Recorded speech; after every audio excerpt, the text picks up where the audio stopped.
veteran-owned businesses add the most value in today's environment?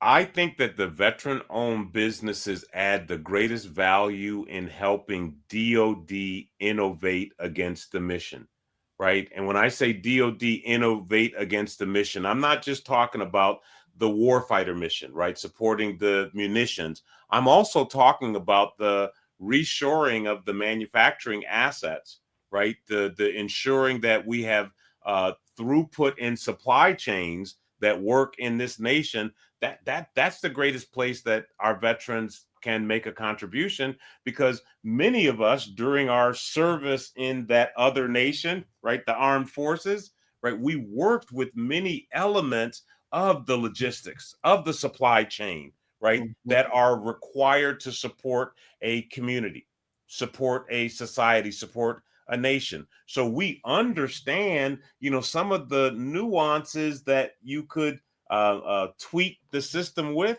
that would make it more efficient, right?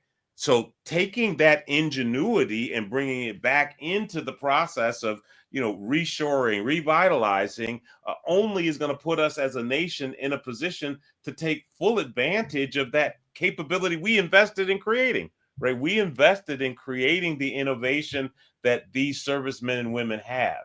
They have know-how about systems, processes, and procedures that make things more efficient.